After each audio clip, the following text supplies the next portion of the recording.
Well, we are back.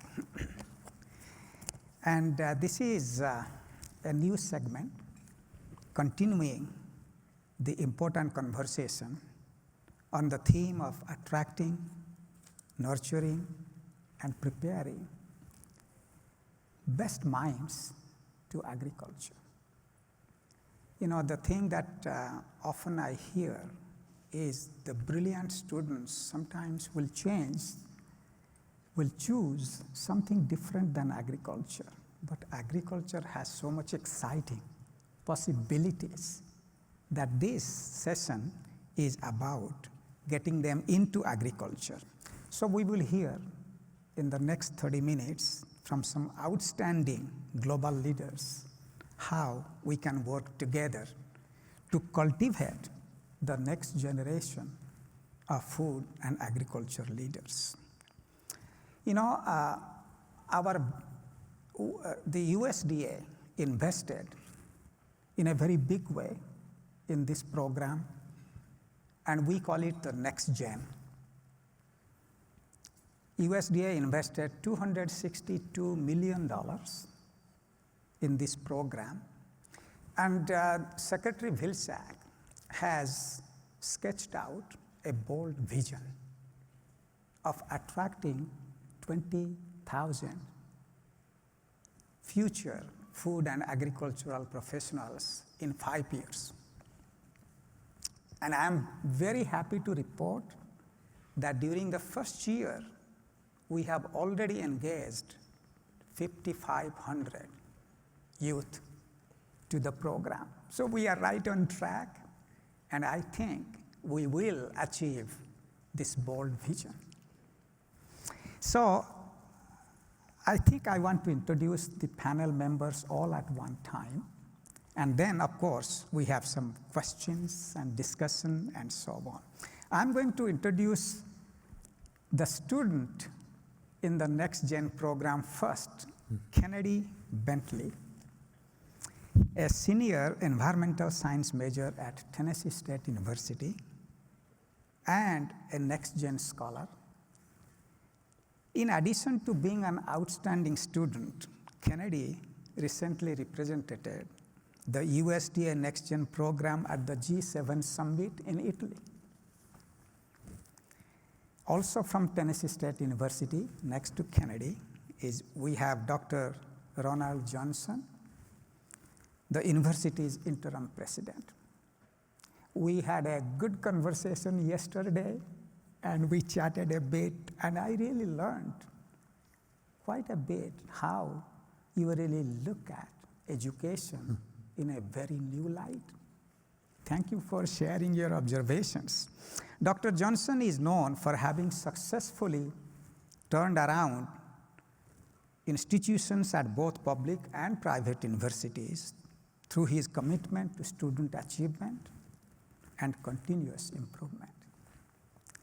Next to him is Mr. Paul Schickler, chairman of the World Food Prize Foundation's Council of Advisors. I am told that when we requested you to be part of this panel, you didn't take much time, but said yes. Correct.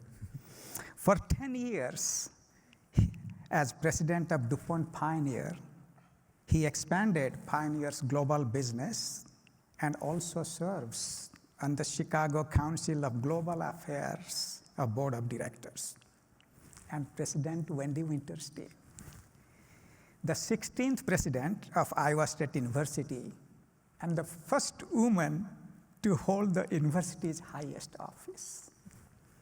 Under her leadership, Iowa State University has established a global prominence in innovation and entrepreneurship in higher education. So let's start the conversation with you, President Wintersteen. Could you share some examples of successful or innovative approaches of ideas of raising awareness and getting young people interested in food and agriculture? Well, certainly. I'm going to start with some old-fashioned approaches and say, as a land-grant university, we're still using 4-H. 4-H is a tried and true way to have students become engaged in agriculture. In Iowa, we still have 15,000 students engaged in agriculture through 4-H projects. So we think about, when I say 15,000, engaged in animal science projects. And that is a way to get students interested in agriculture. So we go to the state fair each year. They brought the very best projects to the state fair. And we know those students go on to be interested in agriculture because alone at Iowa State University, we have 1,000 majors in animal science. So that's a proven track to agriculture. So a tried and proven way to keep students invested in agriculture as a future. And I could talk about the other tracks as well, but let's move on to another example quickly. We were so pleased to build on the previous panel's conversation about the youth institutes. So this year in Uganda, in the Kamuli district, with the help of the World Food Prize Foundation, we were able to offer the first youth institute in Uganda. So across the Kamuli district, we saw 1,300 students working with 90 school teachers and administrators to compete to be part of the first Uganda Youth Institute. What a great thing. And it was such a wonder, yes.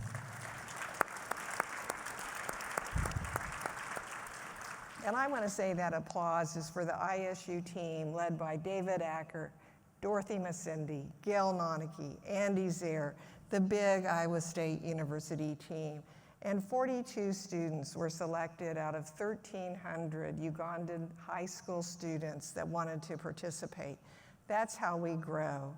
That's how we build on the great success of the World Food Prize Youth Institutes, taking it global, as you've already heard so many times during the Borlaug dialogue, what the opportunity is around the globe, the innovation of taking what's been proven since 2012 and what we can do together to invite students to come together and solve the world problems of hunger through training them in the youth institutes. Thank you, Dr. Wintersteen. This might be relevant for you to know that I served as a professor at Iowa State University for about 37 years, and I'm proud of it. Thank you. Our next question is for Dr. Johnson.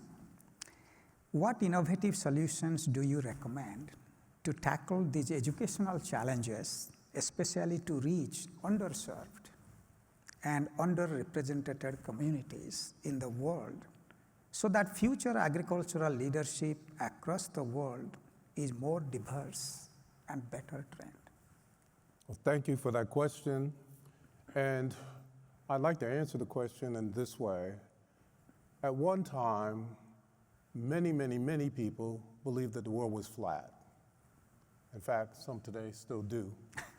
But the world is not flat. The world is actually a jigsaw puzzle.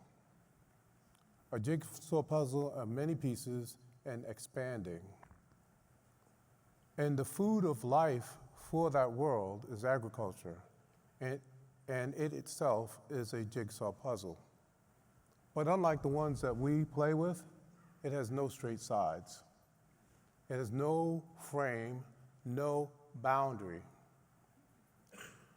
If the pieces of that puzzle are missing, then you can't solve the puzzle.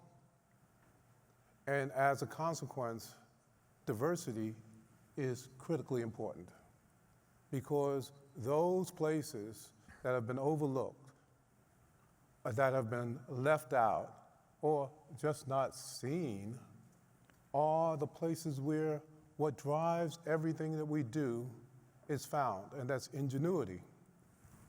And so as you lose areas of ingenuity in an expanding jigsaw puzzle, it can't hold itself together because there's not enough innovation that takes place. There is not enough empowerment that takes place, and there's not enough igniting of new possibilities for the world. So diversity is a critical element in an increasingly complex world where we have to find the pieces for the jigsaw puzzle. If we don't find those pieces, then one, we don't get to where we need to get to, but two, humanity suffers and it doesn't suffer evenly.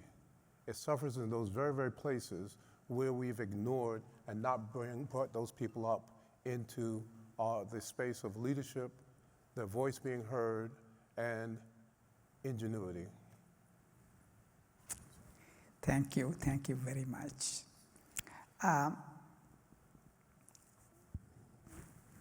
Kennedy, what measure do you recommend to attract top young talent like you to seek careers and leadership positions in agriculture as compared to other professions which may be more highly paid and more highly valued in society? Well, thank you for thinking I'm a top young student. I would first like to, I am from Tennessee State University, and I'm currently a senior maintaining a 4.0 GPA, and I feel like I can speak from personal experience and also as well for my generation. I think we need to start off by creating meaningful engagement opportunities for youth to be present in. The USDA Next Gen grant that I am a scholarship recipient of as the first generation to come through was able to send me to Senegal for an extension program that they had there for 2 weeks, and it was absolutely phenomenal. It wasn't just an academic success, but it showed youth how we can engage in global discussions and how the true meaning of interactions across the world can be so great. We also need to see how we can have access to high-level discussions in places youth's voice need to be heard in different aspects. I was also invited to the G7 conference, as mentioned earlier, in Italy, and they were really pushing to make sure that the youth voices are heard. We are obviously the next generation, but what do we feel like is necessary to make changes? And to also reframe agriculture not only as a traditional farming, but as a cutting-edge technology in the intersection of environmental sustainability, global development, all these things. Agriculture, sometimes we don't just want to work on the farm, and while some do, when we are trying to recruit this new generation, we have to show them that this is something that will change forever. We can make so many impacts, so many great impacts on society.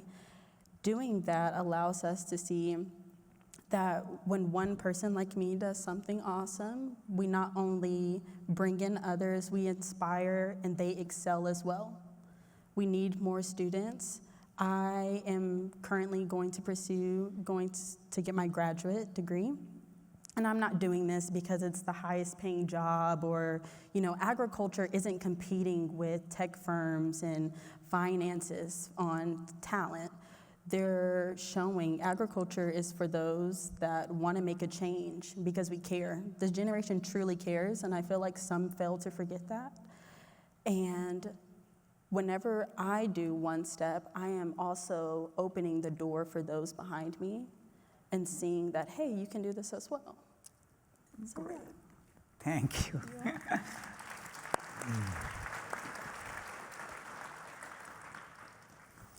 Paul, the same question to you, but I shall reread it, so that you have it fresh.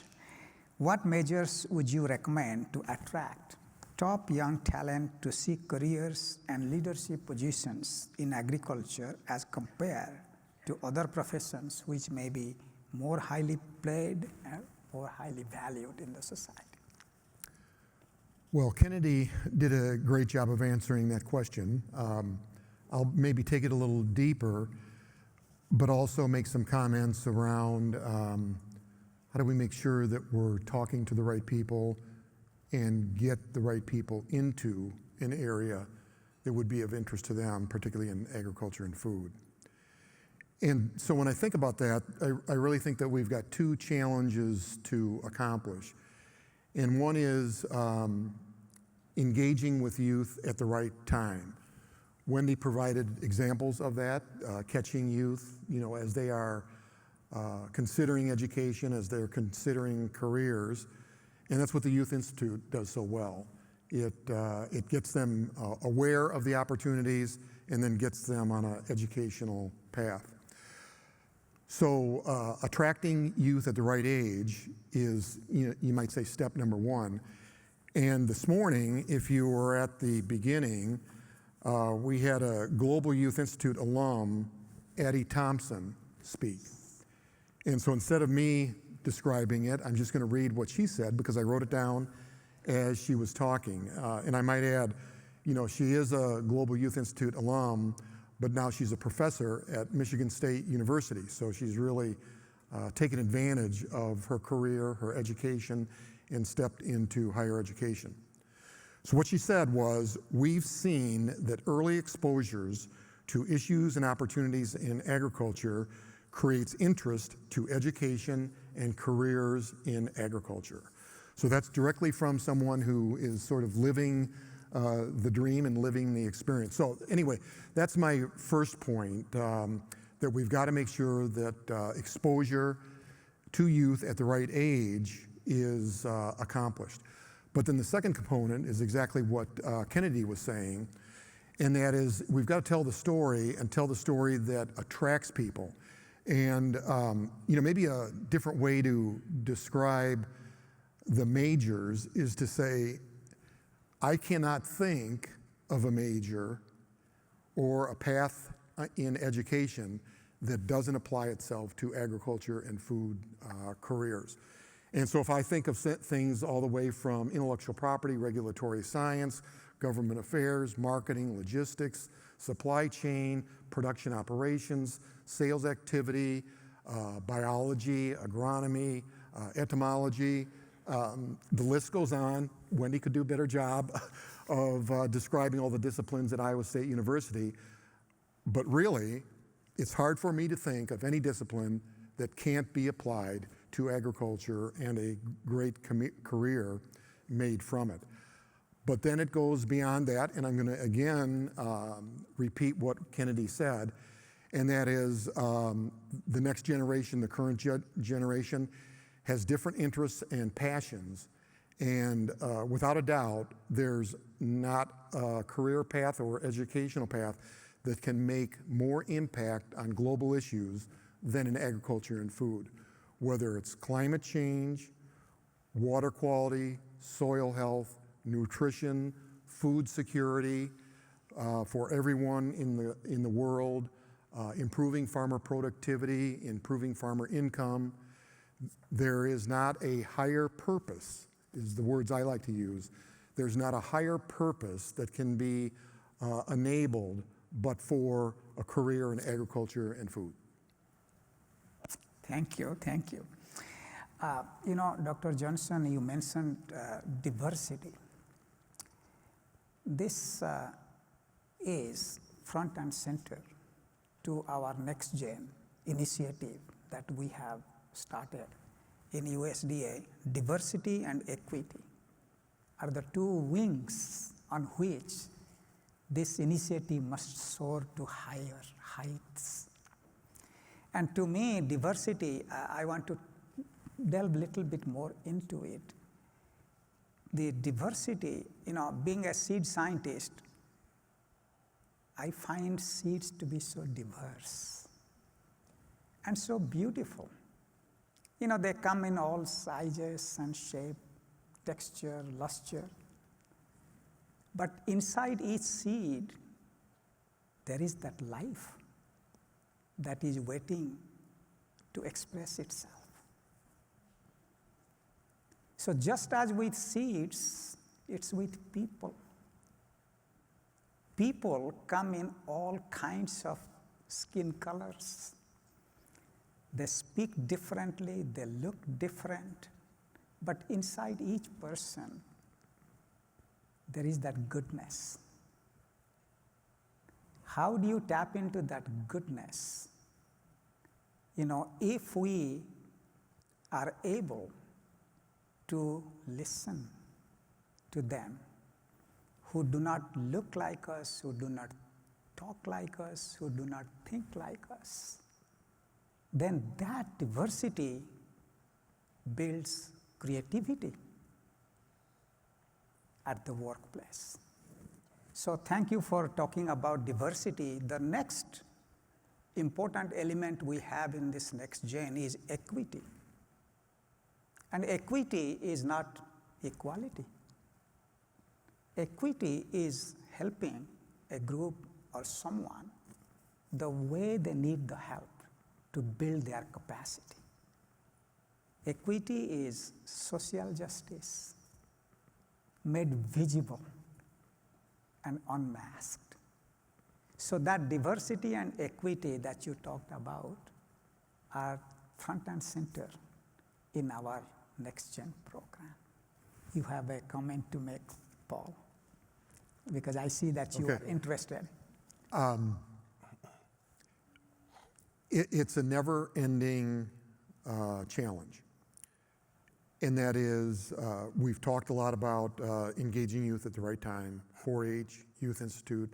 There's numerous programs that can get that engagement at the right time. But the story does not end there. You need to seek out opportunities like internships or services through your educational process to gain you more experience, internships at companies, seeking out mentors or networking within your chosen field. And the point I just made about it never ends. Even today, I've been retired for 7 years now. I still work in consulting and with NGOs, but I also still mentor youth. Still today, probably 5 or 6 youth per year, I develop a special relationship and help them along their path. So the point is that it's a never-ending challenge. If we're going to attract the right talent and the youth with that diversity and ability to think broadly and to help us address the challenges that we face, it's a never-ending fight all the way from youth until much further along in careers. Thank you, thank you. Thank you for those thought-provoking answers. Do any of the panelists have any closing thoughts that you would like to share? President Wintersteen, we'll begin with you. I think the opportunity for our youth is really one of being sure they have access and availability to education. The land-grant universities were established to offer just that anyone, regardless of gender, race, socioeconomic status, would be welcome. And I think we need to continue to do that in the United States. Everyone would be welcome, everyone would have the opportunity, and we need to continue to offer that, to make that education available. That really is the message that Iowa State strives to provide to everyone. You're welcome at Iowa State University. We provide an extraordinary set of scholarships every year from both the university and from donors. I think something like 73% of our students receive scholarships, financial aid, and that really is the goal: access, accessibility to education. Education changes lives, gives the opportunity to go on and do something extraordinary to literally change the world. Paul?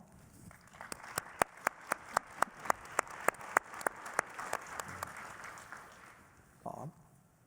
Oh, well, equity and from certain perspectives is seen as part of a zero-sum game, and that someone gets it and then the other one doesn't. But actually, equity is really a door opener.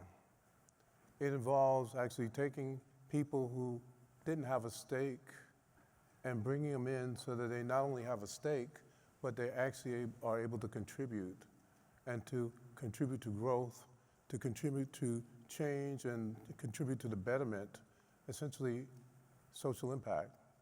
Social impact then means that there's actually social equity that comes about. So equity is really critically important. It is not a zero sum. It in fact expands the pie, grows the opportunity, and essentially gives us a limitless future. Yeah. Yes. Kennedy?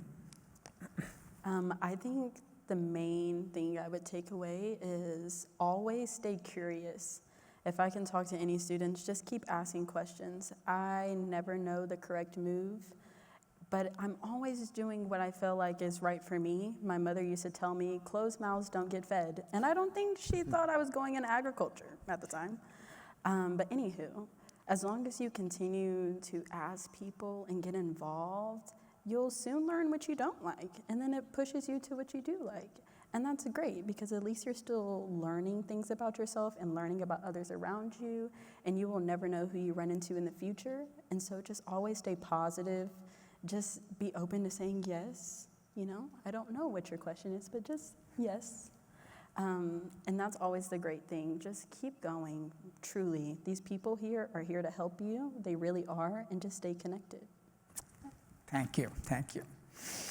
So thanks to all of our panel experts. You certainly have given us a lot to think about and plan for after this conversation, as we seek to take the next gen to the world and bring the world to the next gen.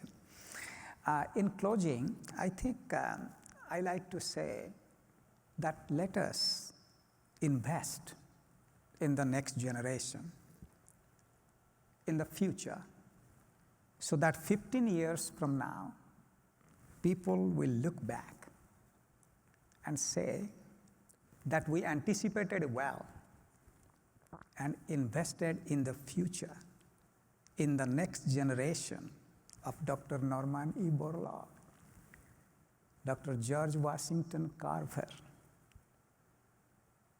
and our current World Food Prize laureate, Dr. Fowler and Dr. Houghton, Heidi Kuhn, who I think is in this audience, another World Food Prize laureate, Wendy Wintersteen, and Olga Bowden-Tiller, so that they will change the world. Thank you very much. Great. Thank you.